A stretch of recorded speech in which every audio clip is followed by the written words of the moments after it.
Yeah, so Yeah, that so, makes a bit more and sense. the idea is that, yeah, the idea is that like you get more melodic at it the more you practice it, and you do want it to sound melodic. But you also get a lot of choice in what direction you're at. Like, so if I hit this A shape, say here on the neck, right?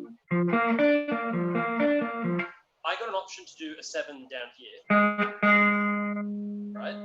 But that's going to be a Yeah, problem, isn't it? Like, I hit here, and now I've got nowhere else to go. So I've got to yeah, find another 7. So if I was on that A shape again, I could have come up with minor third, fourth, fifth.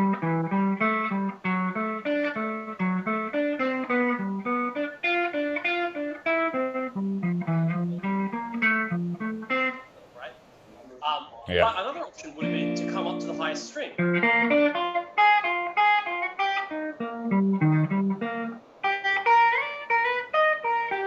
And you can do things like that too. You jump between two arpeggio shapes. yeah, So you might be here in this A.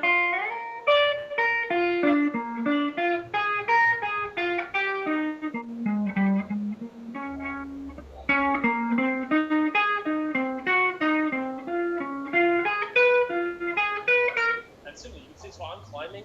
Eventually, I'll get up to here and I'll be like, oh, I got to turn around. So then you got to yeah, choose, right? yeah, So it's kind of a game. How long can you keep it going? Um, and it shows you one way of playing, right? Like some instruments only play this way. Like it's hard for guitarists to think like this. We only ever think in patterns. You know, we learn scale shapes, we learn arpeggio shapes, and we see how the patterns relate. But a lot of instruments think about things in distances. Like if I'm on the third of this chord, I go up to this note, and then I'm really close. I'm on this note, next chord, right? Um, and it's really, really handy.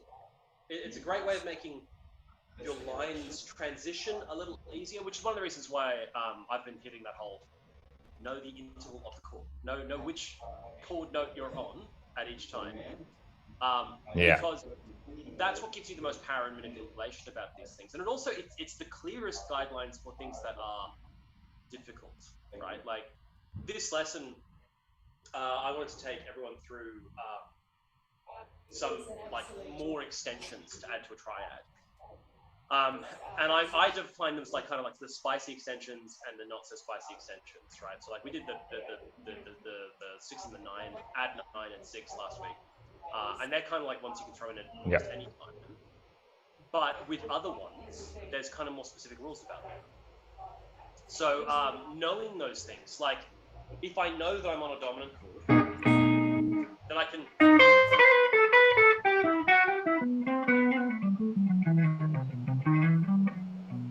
right? It's like Phrygian dominant stuff or flat 9s, sharp 5s, because it's a dominant chord and because of the point of dominant chord, right? yeah, Whereas on other chords, justifying that amount of spice can be tricky. Like if I start a song with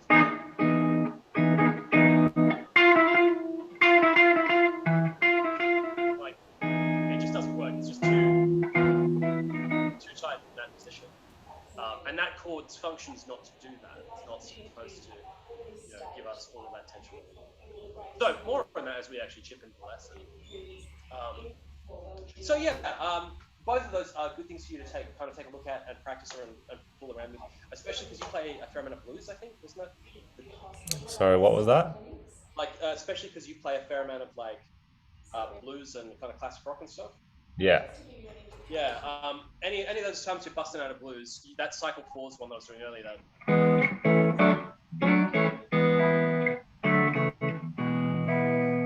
it's like that Robin Ford thing. Like instead of just doing a like standard blues, you do like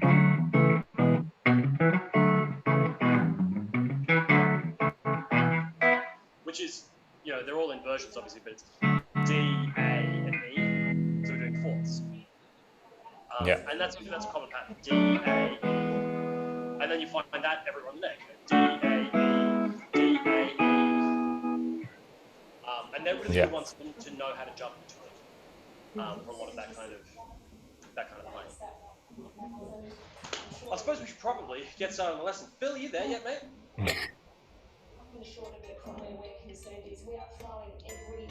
Maybe not. He did say he typed a text saying that he had really, really terrible internet connection. Yeah, he's got.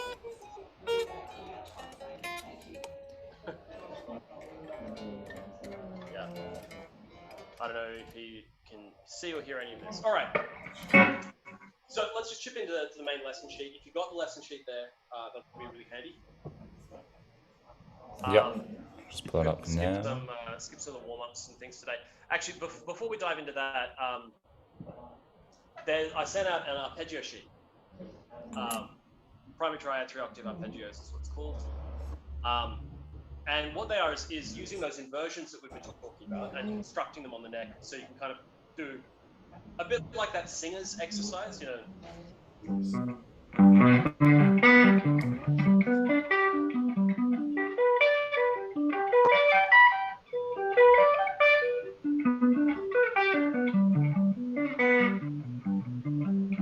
Right, so it's connecting all the shapes and showing you how they come together for all of the 5 primary triads, you know, major, augmented, sus, Yeah. minor. So they're definitely worth a bit of time to take a look at. It can show you how to connect some of these things in ways that you hadn't thought of before.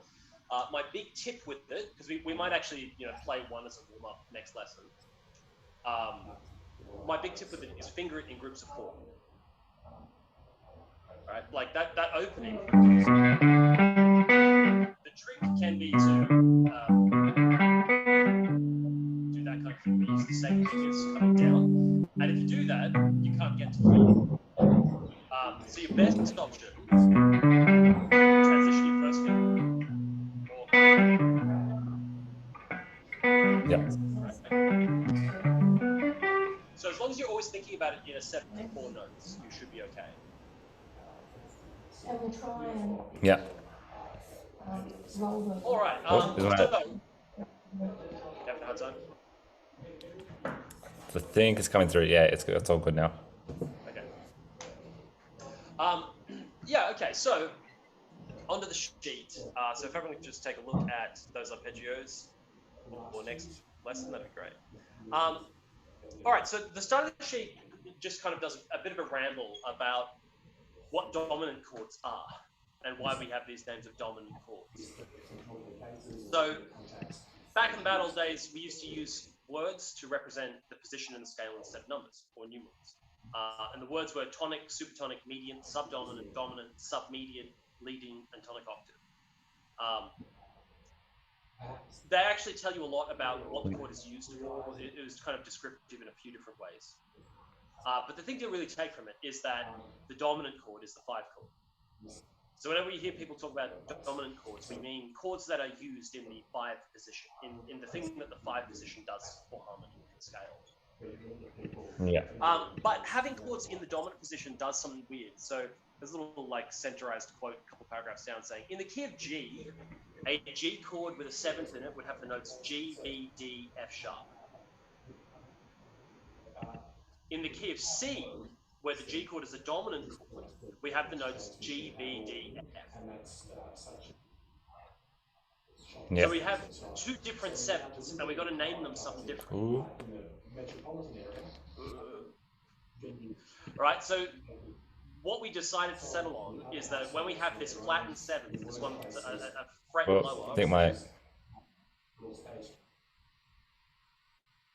Might be dying.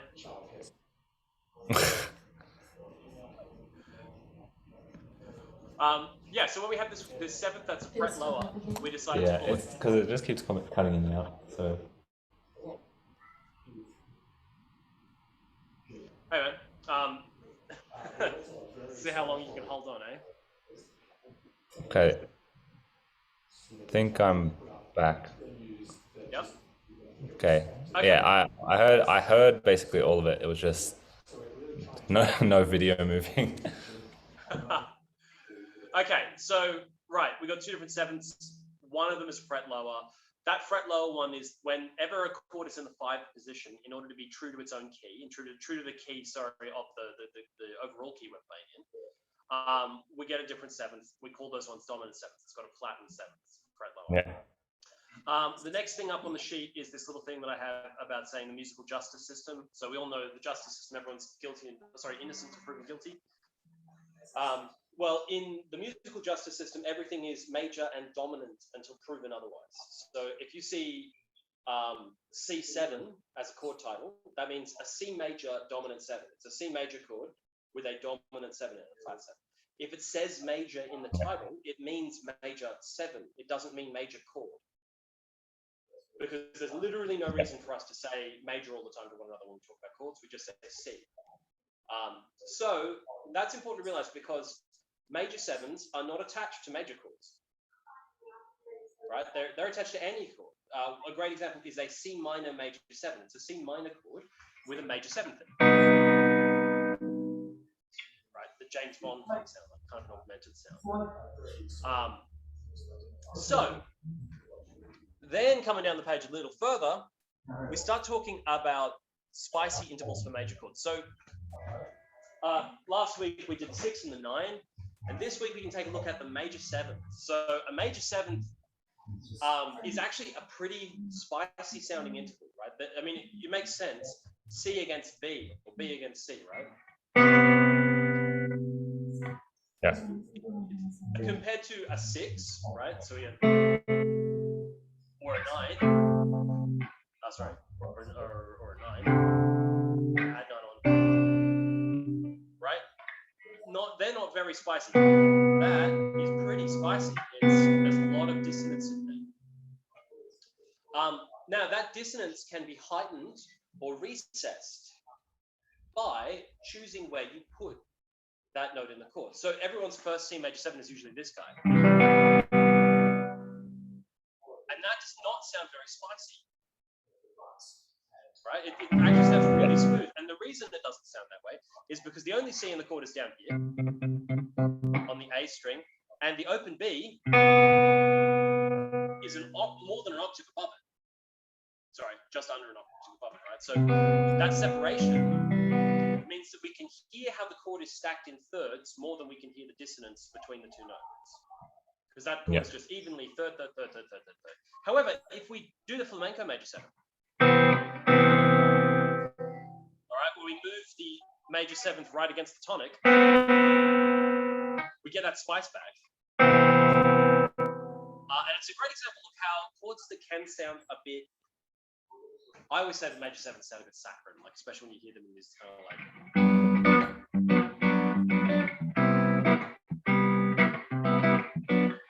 like it's just very, very, very, very cheesy kind of sound. So one way of making them less cheesy is to intentionally seek out some of that dissonance. Choose where you put the major 7th in the chord. You put the major 7th in the bass, again, it's pretty dark and spicy.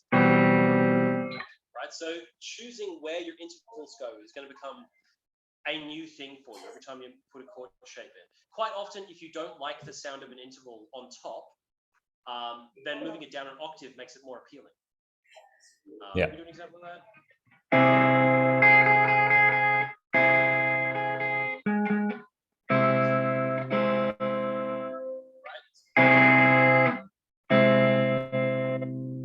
That one's definitely louder sounding, like right? Moving it down an octave smooths it out somewhat. And vice versa, if you've got a color you really like and would like to hear more, than jumping it up an octave will bring it out more in the chord. Okay, so how do we find a major 7th? Major 7ths could be down one semitone from the root, or a major 3rd above the 5th, so 4 semitones higher than the 5th. So if we take our C inversions, right? A semitone down from the root, well, that's the root in first inversion, so we take it down. Major 7. All right, here. Root's in the middle, down a fret, major 7. In the root position. Root's on the bottom, move it down. Now, one interesting thing about all of those is that you might realize they became E minors. Right, so here's a C. Take an F finger off, well, it looks a lot more like an E minor chord than it does like a C chord. Same deal here. Well, this is that.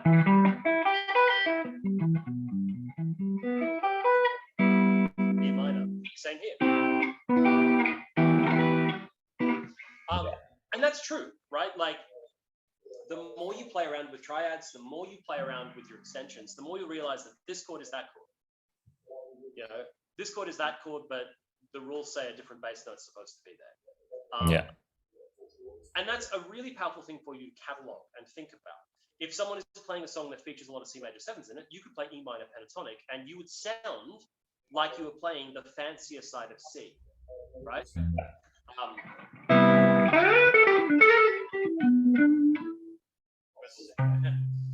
Right?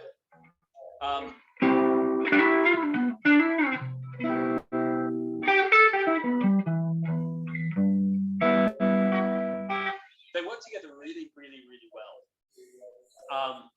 Because, you know, if you think of a C major 7, C, E, G, B, well, E, G, B is an E minor chord. So Yeah. E minor would be there in triad. And that means that anything that you play that you think of as an E minor lick could be played against a C major 7 and sound like a C major 7 lick in that context.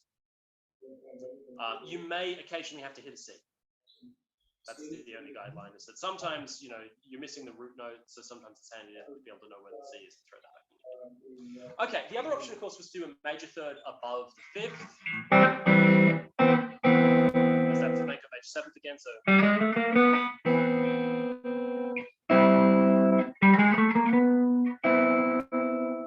I quite like these ones. I like the ones that have the inherent clash in them.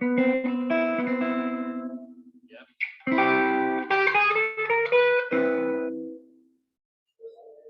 All right. And they don't really sound the same. They're definitely similar, but Yeah. Especially that last one. yeah, they have really different vibes to one another. This is all part of the game, right? You see on a chart that says C major 7. Which one do you want? You know, which one sounds best inside of this context? Okay, so that's major 7s. Now, major 7s can be added to pretty much any plain major chord. I should have defined that earlier. Here on out, we're breaking chords into 3 categories. We're doing a jazz player 3. We've got major chords, minor chords, and dominant chords, and that's it. And all chords fit into those categories. The reason I'm doing that is because that actually describes their function quite a lot, right? Minor chords and major chords are colors that are used depending on which scale tone degree you're on. But dominant chords point somewhere. So with that in mind, back onto the major chord idea. So we're talking about that subset. When we're in a subdominant position, so when we're the 4 chord, the scale also shows us another interesting option, which is a Lydian or augmented 4th kind of sound. All right. So if we're in the key of C, yeah. All right, our 4 chord is going to be F. If we know anything about like a sus4 chord, or if we look at our tetrachord diagram, we know that the 4th is a semitone above the 3rd, right? However, B flat is not in the C scale. Mm-hmm. So without, you know, modal borrowing or whatever we want to do, some kind of passing modulation, can't really use it. So we're supposed to use B, which gives us really interesting and dissonant major 7s. Right? A lot of modern music loves it a lot. I quite like it, to be honest. You know, Lydian is a very bright sound. You know, it's kind of like almost like a disturbingly hyped up major scale. So whenever you're on a subdominant chord, that's a good one to throw in. Now, it's going to sound super weird on a 1 chord, but it doesn't mean that it won't necessarily work. You know, sometimes you write songs in Lydian, and that means that the 1 chord would have this augmented 4th in it. Yeah. It's also a really distinct extension, and one of the things that this lesson is kind of highlighting is extensions that have a really, really distinct flavor to them. If they have a really distinct flavor, they're very easy for you to latch onto with your ear, and very easy then for you to kind of call upon, right? What you've got to try to develop is a vocabulary of these flavors that adds to chords. So that when you're keep playing a song, you can start going, oh, I feel like it needs something like this. You know, I want it to be a little fancier, but I want it to be more tense. I want this chord to push harder than that chord. And whenever we think of pushing harder, we're usually thinking of more dissonant intervals. You know, what we really want is anything that moves chromatically. Chromatic movement is really, really powerful because it's just like all those leading tones, right? Really is pushing hard to get to that C. You know, Yeah. and it's the whole point of a dominant chord in the first place. All right, so just before we finish up on the augmented fourths can be found a major second above the third or a minor second below the fifth. All right, so if we take that and we move the major third up.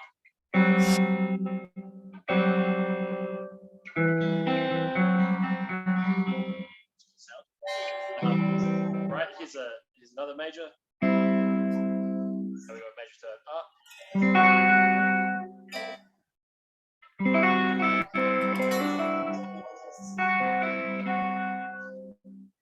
All right, and then we get to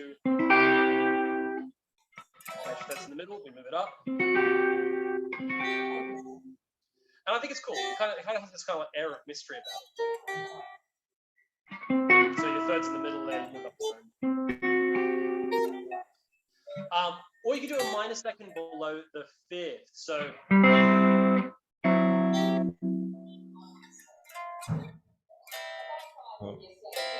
Wait.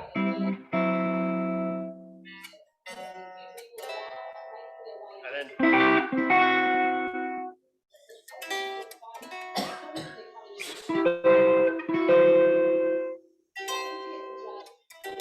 Oh no.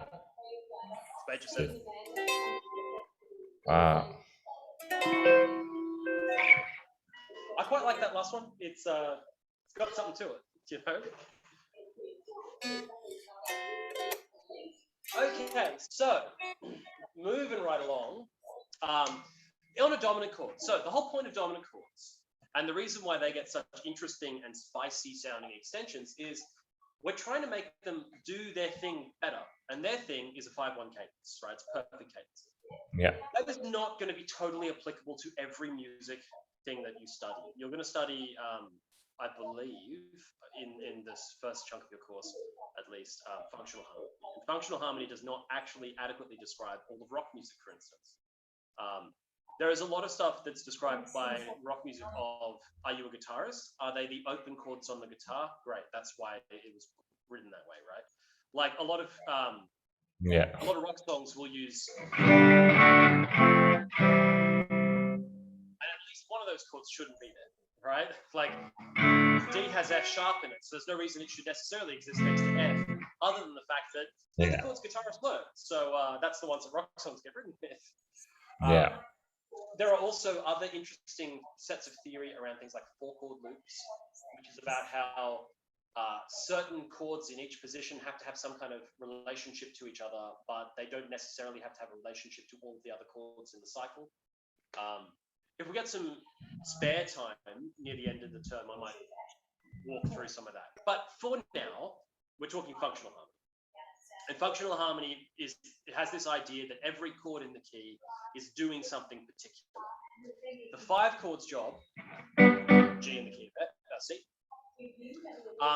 takes the tritone from the key, the 4 and the 7. Now, they're really important because they're the 2 notes in the scale that are a semitone away from another note. And that means that they have this very, very powerful push. Right, the 4 falls and the 7 climbs. And the idea is, well, if that kind of chromatic change is good and makes that feel like a stronger cadence, and it really does. Like if you do a G chord without a 7th in it, that feels okay, but it doesn't feel anywhere near as good as this. Right? And it's because those 2 chromatic voices close, right? Okay, so if that's good, then surely more is better. So we could add in sharp 5, for instance. So we could get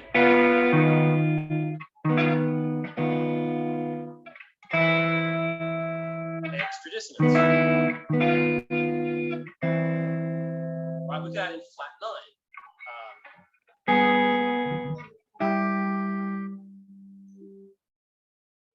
Because the whole point here is to make it tense. It's to make it tense so we can make it go away, and that makes it feel better.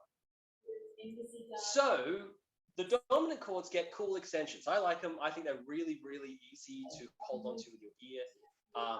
Obviously, the first extension that a dominant chord gets is its flat 7. I don't even really think of that as an extension. It's like if a chord is a dominant chord, then it has a flat 7th in it. Yeah. But the next couple above that, which would be fun to add, would be like sharp 5 and flat 9. Sharp 5 gives us this nice little raise to the 3, while the 7 falls to the 3. So you get this kind of double entrance point. And flat 9 falls down to the 5th.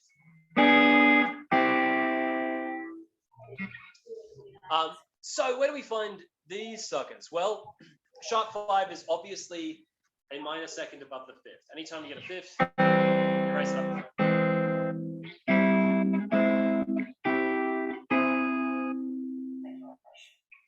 Augmented sounds are great. I use augmented a lot. If you're in a minor key, adding an augmented into the dominant chord is always pretty much a good idea. Especially in minor keys, but we can use them all the time as passings too. Okay, a flat 9 is a minor second above the root. So if you go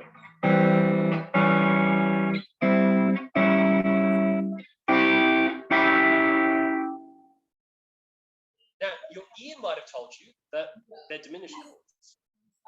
Yeah. And that's true. If you take any 7th chord and you sharpen the root, it becomes a diminished chord.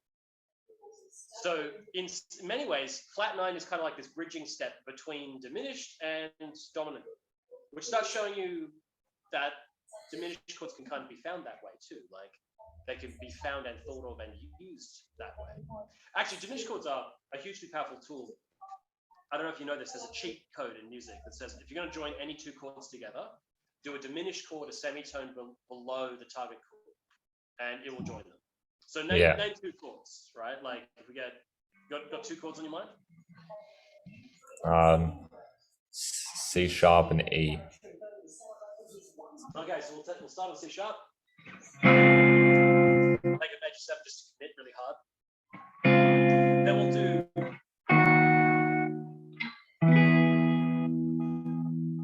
so C sharp, the diminished, to the E. It tends to just be you use both directions, right? It's a way of connecting 2 disparate chord types without necessarily like going through a key change or a bunch of other chords instead. It really like once I learned that trick, it highlighted to me just how much I really need to work on all my diminished stuff. Because I don't have a lot of diminished licks. It's one of those things that I don't rely on that much, and I probably should check it out a lot more.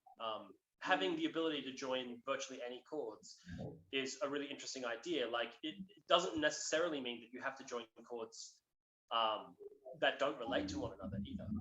You know, if we're going 1 to 4 in a scale, we can still do 1 here, 4 diminished. Sorry, 3 diminished, and then 4, right? So 7 below.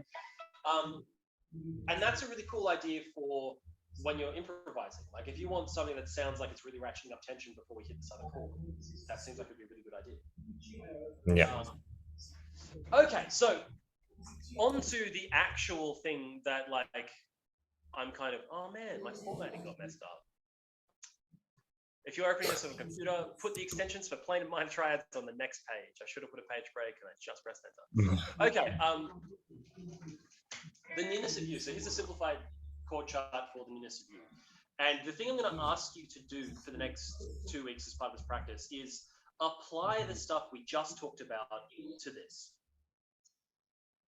All right, you see E. E is a major chord. We could use major 7. We could try augmented 4th. It's probably not going to work, but we could also use major 6 or add 9. You see B minor. Well, we talked last week, right? 6 and 9 if you want them to be tighter and more tense sounding. 7 and 4 if you want them to be more relaxed sounding. E7. It's a 7 on it. It's a dominant chord. So it's a dominant chord. We could use sharp 5, flat 9. Probably sharp 9 too. We didn't talk about where to find that one. Then we hit A. Well, A in this instance is the subdominant chord. It's the 4 chord.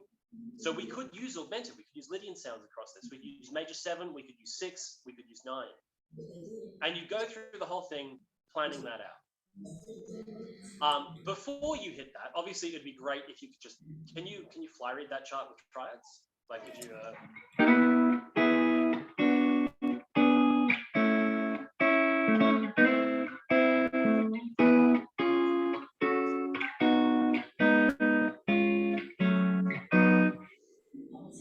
Definitely with like bar chords, open chords, but not so much with inversions. Inversions, the one thing I like find tricky is like getting the distance between them has been easier, but then finding where the actual like chord is, I have to sort of process it well, before I a can good bridging play it. step, right, is acknowledging the sections of your inversions that are part of a bar chord. If you're already well versed in bar chords, right? Well, this second inversion shape, that's from this A bar chord shape. So if you know what this is, you know what that is, right? Yeah. These root inversion shapes like that on the DGB, well, they're all E shapes. So if you know where the E shape is, you know what that is, right? Yeah. So what you might want to do is play this first with bar chords, and then try to work into inversions. The cool thing I would say, the downside about the bar chords is that you're probably just going to cycle E and A shapes, right? Like nine tenths of guitar playing is this shape and this shape, all the minor versions. Yeah. And the inversions will take you into C shapes as well. So opening up that avenue is a really, it's a kind of a versatile place to be. So, yep. Because when I tried to add like inversions to playing, I would usually look at what the top, say if I'm doing a second inversion, I would look at what the top note is. Like it's a really long way of doing it. I would look at the top note, then find out that's a 5. What's the 5 of that? And then like what's the 5 of that chord I'm playing? I think Well, I mean, it's probably quicker to just remind yourself where all the ones are. Yeah. And figure out what that note is on the fretboard. Yeah. Because if you're always going back to 1, it's always the named note, and that tends to make it a bit easier. It's also probably going to really punch home like the top 3 strings of notes. Like most guitarists are okay with the bottom 2, but they get hazier the further they go up. Yeah. So the more you think about those root notes, the better. So one exercise might be you take the first letter in each of these chords and you play just that. So like.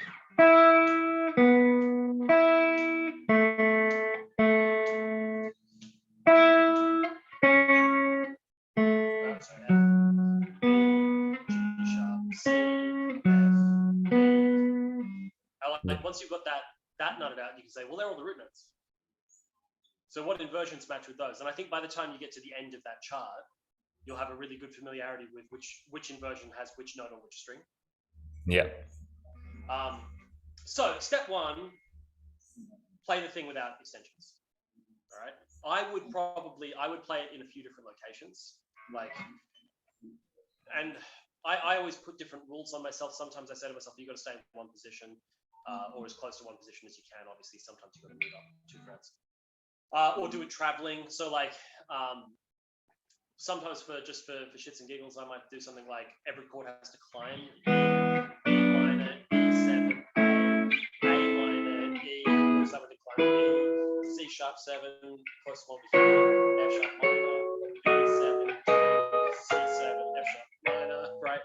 And you just play this game where like every inversion has to climb, every inversion has to fall, that kind of thing. All in one position, and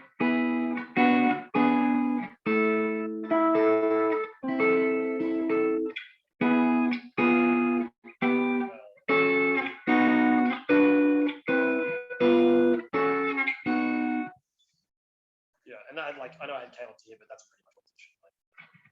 You can, if you do it more on more strings, it's easier to be in one position. If you're doing it just on the DGB strings, like what we've been talking about, it's very hard to stay exactly in 2 places.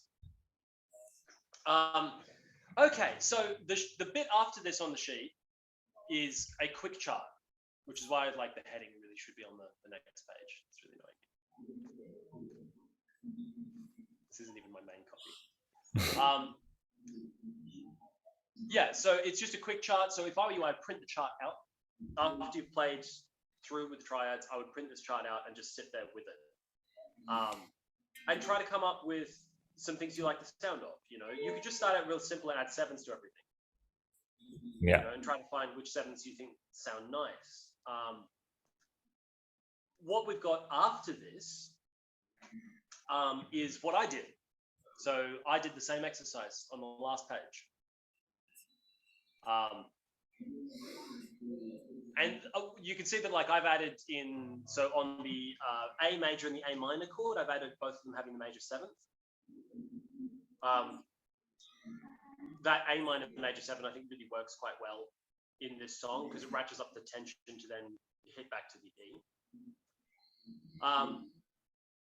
So mine looks something like this. You get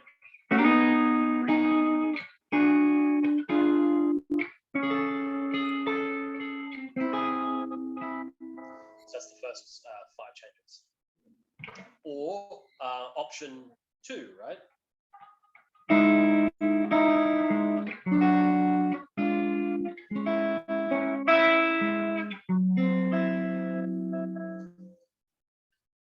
Or option 3.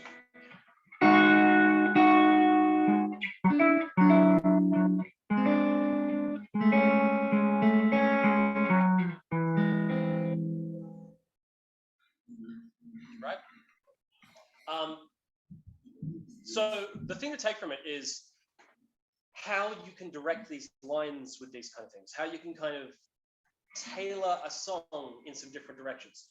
One thing is they all sound a little cooler than just right,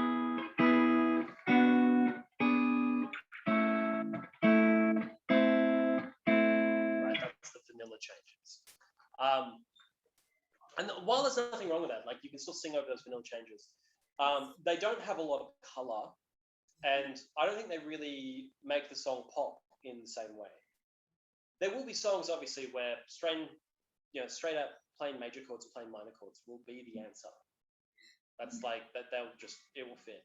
And every now and then you hit that when you're playing with extensions. Like you go through a whole bunch of different extensions. You're like, oh man, I just cannot find one to work on this chord. And you finally settle back to just playing it straight. You're like, oh no, that's it. That's the one. Extensions aren't needed. Which is one of the reasons why I was starting with some jazz standards was extensions tend to work and sound nice in them. And in that way, they're much easier to experiment with than in other styles. In other styles, there might be, say, only one choice which is going to sound good. Here, there are just tons of choices that could sound good. Like that, the minor major 7 as the 4 chord, the minor 4, that could easily be played as a dominant 7. And that does something interesting that's different. Like the minor major 7 has the 3rd in it to the E chord. So what you end up kind of getting is that as the change, right? But if you use the minor 7th or the dominant 7th, you get a chromatic approach on that 3rd as well. Right? Different amounts of dissonance, different amounts of pushing, different kinds of interest to generate. You know, you can also control the direction that your lines move in, which is a really important thing the more you want to create certain kinds of parts. You know, parts that are constantly raising in pitch tend to ratchet tension, just like a guitar solo. You know, like guitar solos usually start down low and they go up high. And that tends to mean that they increase tension as they go along. You know, if you find all of your chords really close to one another in kind of a middle pitch, it will tend to make it will sound interesting, but it won't kind of leap out at everyone. Right? Yeah. A lot of the lines that I've constructed are lines that go places. Like I'm traveling in a direction, or I'm using really close neighboring tones to try to get a lot out of minimal movement. Like this one of the 2/5 change. no.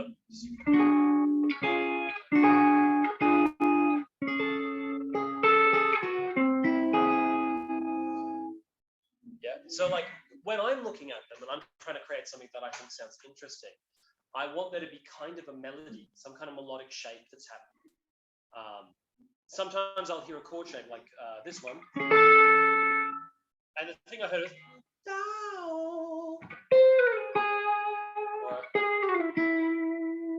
kind of sound. So I wanted to maintain those sounds across my next change, which means that it was a minor major 7, not a dominant 7 or whatever. So the homework or the stuff to play with is take some vanilla changes. Take hopefully whichever set of changes you like from the triads the most. I imagine everyone's going to probably stick with these ones because they're really close to chord shapes and everyone knows. It is really fun though to do some of the other ones and explore where your extensions are going to go. How do you make this kind of sound pretty? It would probably help to listen to a couple of versions of the song. You know, I'm sure people like Sinatra and Ella Fitzgerald and people like that have sung versions of this. There's a good version that's just 2 guitarists jamming, which is Tommy Emmanuel and Martin Taylor doing the Nearest View. They do a really cool kind of like acoustic jam version. Obviously, the more instrumental you go, the more likely you are to hear a lot of really interesting chord sounds and interesting ideas played on top of the melody and the chords. One problem with that is unless you're kind of already slightly familiar with the melody, you might not realize what they're doing to the melody. So it's probably a good idea to check out the song, get it to the point where you can hum it. Yeah. And then start exploring what you can do inside of these chords. Yeah. And what that, like, you don't even have to do just one per chord either. Like, where this is probably going to go is that in our next lesson, I want to talk more about how to, say, improvise across these changes. And one thing that I found really handy for driving home these kind of chord tone points and for getting people to improvise when they're not particularly really familiar with the guitar neck is to limit it to, say, like 2 strings. Because your options become very, very small. And it's much easier to improvise when you have 4 choices than 100. So if you think of your 1 chord, right? I mean, you can actually do it with just the triads. If you think of all that changes from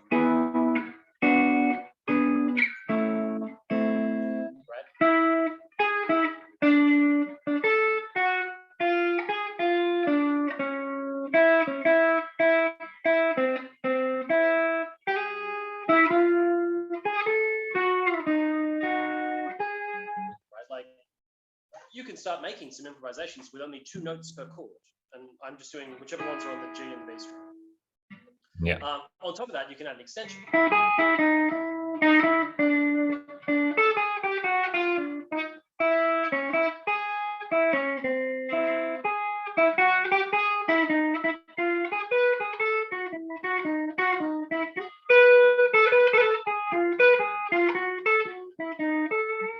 Right, like you get a lot more options, a lot more places to go, and you start getting more and more familiar with these sounds and like how to find them.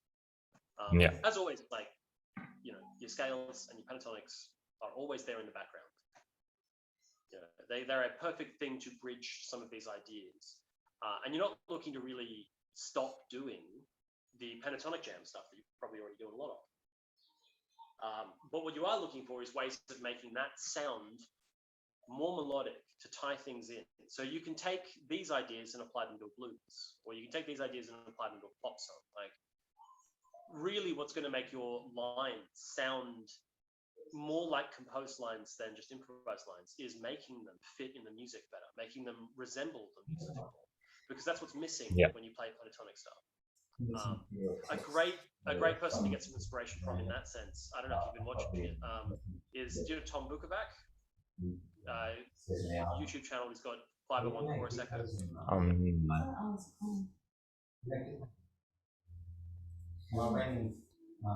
Yeah. You should check him out. He's a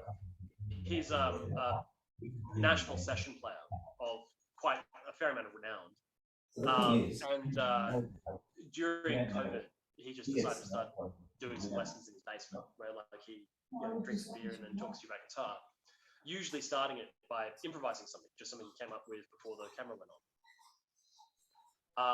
And everything he plays has this kind of could go on an album kind of sound.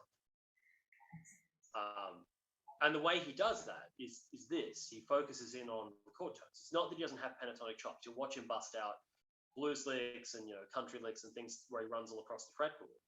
But the majority of what he plays is seeking particular tones, things that match the chords really well or add to the chords to change their color. So his stuff is definitely worth checking out, even if you're going to watch the first intro jams before he starts rambling. Yeah. And a great place for kind of inspiration on what I think everyone should be targeting when they pick up their guitar and jam. Because it's pretty, we're probably all at the point where we can pick up a pentatonic scale and jam on the blues. And if you're not, you should definitely do that. Yeah, because I think what I tried to do before, like we started going, all of this stuff was try to make phrases that sounded melodical, but they didn't necessarily like hit anything important. They just sort of, I went through something, then stopped, wait until the next chord change, went through something again, stopped, but wasn't sort of hitting any important notes. And that's why I think I need to focus a bit more on. Yeah, it really does tie things together in a deeper way to be able to target chord tones. The other thing too is thinking about the components of the melody, things like melodic mirroring and sequencing. Like if you create an idea, you have to expand on that idea at least once. And that's something that people don't do enough when they improvise. Like if I was doing that.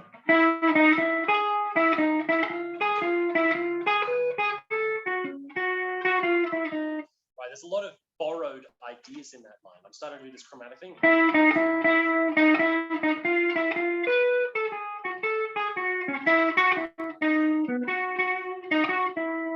So we get this kind of borrowed ideas. Da, da, da, da, da, da, da. Well, when the next chord comes up, we're going to do the same thing.